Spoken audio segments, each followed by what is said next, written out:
గురు Raghavendra educational institutions ఆధ్వర్యంలో జరుగుతున్న 23వ వార్షికోత్సవానికి రావడం జరిగింది.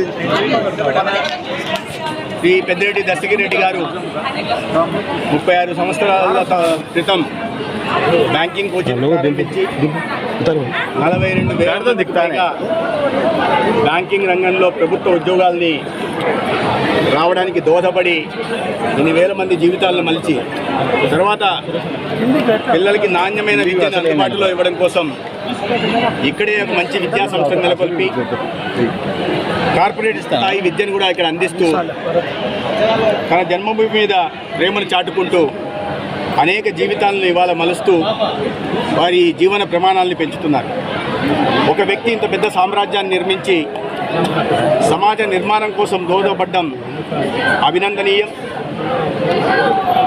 కార్పొరేట్ వ్యవస్థ పెరుగుతున్న ఈ రోజుల్లో ఇతర ప్రాంతాలకి ఇతర పట్టణాలకి సిటీలకి విస్తరింపజేయకుండా తన జన్మభూమి మీద ప్రేమతో ఇక్కడ ప్రాంత ప్రజల మీద అభిమానంతో ఇటువంటి విద్యా సంస్థలను ఏర్పాటు చేసి విద్యను అందిస్తున్నందుకు వారికి నేను అభినందిస్తున్నాను.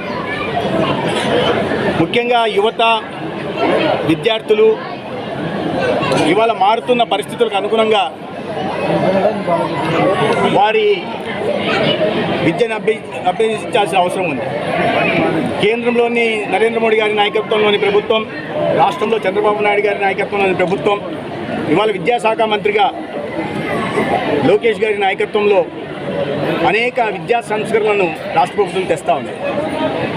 గత 5 సంవత్సరాలు అన్ని రంగాల్లో లాగే విద్యా సంస్థని విద్యా వ్యవస్థను కూడా భ్రష్టు పట్టించి పిల్లల భవిష్యత్తుతో ఆడుకుంటూ వారి జీవితాలను చింతాభిన్నం చేసిన విషయాన్ని మనం చూసాం. వాటిని సరి చేసుకుంటూ ఇవాళ ఒక నాణ్యమైన విద్యని, సృజనాత్మకతో కూడిన విద్యని, ఒక నైపుణ్య శిక్షణతో కూడిన విద్యను అందించి వారికి ఉత్తమ భావిత పౌరులుగా తీర్చిదిద్దే ప్రయత్నం జరుగుతూ ఉంది. కేంద్ర ప్రభుత్వం కూడా విద్యార్థులని చిన్న వయసు నుంచే శాస్త్రీయ దృక్పథం మీద దృష్టి కేంద్రీకరించేలాగా చేసేటందుకు ఇప్పుడు ఈ సంవత్సరం బడ్జెట్లో 50,000 టింకరింగ్ ల్యాబ్లు ఇవ్వడం కానీ, లేదా ఐఐటీలని పటిష్టపరచడం కానీ, లేదా స్టార్టప్స్ కోసం ఫండ్స్ని క్రియేట్ చేయడం కానీ, లేదా ఐఐటీల్లో ప్రైవేటు రంగంతో కలిసి R&D మీద ప్రత్యేక దృష్టి పెట్టి 10,000 కోట్లు కేటాయించడం కానీ చాలా అభినందనీయం. నరేంద్ర మోడీ గారు ప్రధానమంత్రి అయిన నాటికి కేవలం 7 ఎయిమ్స్ ఉంటే ఇవాళ 23 ఎయిమ్స్ ఉన్నాయి. 14 ఐఐటీలు ఉంటే ఇవాళ 23 ఐఐటీలు ఉన్నాయి. ఆ రకంగా విద్యలో ఒక ప్రతిష్టాత్మకమైన సంస్థలు పెంచుతున్నారు. మన రాష్ట్రంలో కూడా ఐఐటి ఉంది, ఐఏఎం ఉంది, IIIT ఉంది, IIIT TDM ఉంది, IIFT ఉంది, CIPET సిపెట్ ఉంది, నేషనల్ ఇన్స్టిట్యూట్ ఆఫ్ టెక్నాలజీ ఉంది, నేషనల్ ఇన్స్టిట్యూట్ ఆఫ్ డిజైన్ ఉంది, national institute of disaster management ఉంది, IISER ఉంది, IITTM కూడా ఉంది, చివరికి కల్నరీ ఇన్స్టిట్యూట్ కూడా వచ్చాయి. అంటే ఇంత పెద్ద ఎత్తులో ఇప్పుడు నైపర్ కూడా వస్తూ ఉంది.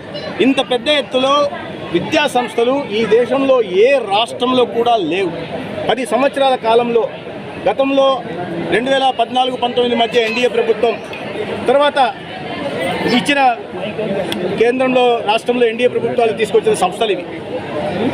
సెంట్రల్ యూనివర్సిటీ వచ్చింది, హార్టికల్చర్ యూనివర్సిటీ వచ్చింది, అగ్రికల్చర్ యూనివర్సిటీ వచ్చింది. 2018లో ట్రైబల్ యూనివర్సిటీ కూడా వస్తే ఆ గతంలో చంద్రబాబు నాయుడు గారి ప్రభుత్వం కేటాయించిన భూమిని కూడా ఇవ్వకుండా 5 సంవత్సరాలు కాలయాపన చేసిన కారణంగా ట్రైబల్ యూనివర్సిటీ రాలా. ఇప్పుడు మళ్ళీ ఎన్డీఏ ప్రభుత్వం రాష్ట్రంలో వచ్చిన తర్వాత భూమి ఇస్తే ఇవాళ ట్రైబల్ యూనివర్సిటీ వస్తుంది. అంటే ప్రభుత్వాలు కేంద్రం ఇస్తున్న సహకారానికి రాష్ట్రం కూడా సహకారం అందించాల్సి ఉంది. ఇవాళ కేంద్రంలో రాష్ట్రంలో ఎన్డీఏ ప్రభుత్వం ఉండడం కారణంగా ఇంత పెద్ద ఎత్తున నిధులు వస్తున్నాయి. మౌలిక సదుపాయాల కల్పన కోసం కానీ, రాజధాని నిర్మాణం కోసం 15,000 కోట్లైనా, పోలవరం నిర్మాణం కోసం 12,500 కోట్లైనా, లేదా ప్రత్యేక రైల్వే జోన్ అయినా, బర్త్ పార్క్ అయినా, లేదా మన ఏరియాల్లో 3 ఎకనామిక్ కారిడార్లైనా, నోడ్ల మీద ప్రత్యేక దృష్టి పెట్టినా, ఎయిర్పోర్టు నిర్మాణం జరుగుతున్న, మౌలిక సదుపాయాల కల్పన విపరీతంగా, హైవేల నిర్మాణం కానీ, లేదా ఎక్స్ప్రెస్ వేల నిర్మాణం జరుగుతున్నా, 83,000 కోట్లతో రైల్వే నిర్మాణం పనులు జరుగుతున్నా, ఇవన్నీ ఎందుకయ్యా అంటే కేంద్రంలో రాష్ట్రంలో ఎన్డీఏ ప్రభుత్వాలు ఉండడం వల్ల దీన్ని ప్రజలు గుర్తించాల్సిన అవసరం ఉంది. ఇంత పెద్ద ఎత్తున ఇవాళ అభివృద్ధి కార్యక్రమాలు జరుగుతున్నాయి. రాష్ట్ర ప్రభుత్వం కూడా అనేక సంక్షేమ కార్యక్రమాలను ఇచ్చిన హామీ మేరకు నెరవేరుస్తూ ఉంది. అనేక ఆర్థిక ఇబ్బందులు ఉన్నప్పటికీ కూడా వాటిని అన్నింటినీ అధిగమించి రాష్ట్రాన్ని మళ్ళీ సరైన గాడిలో పెట్టి చితికిపోయిన ఆర్థిక వ్యవస్థను కూడా సరైన ట్రాక్ మీద తీసుకొచ్చే ప్రభుత్వం గౌరవ ముఖ్యమంత్రి చంద్రబాబు నాయుడు గారు చేస్తున్నారు.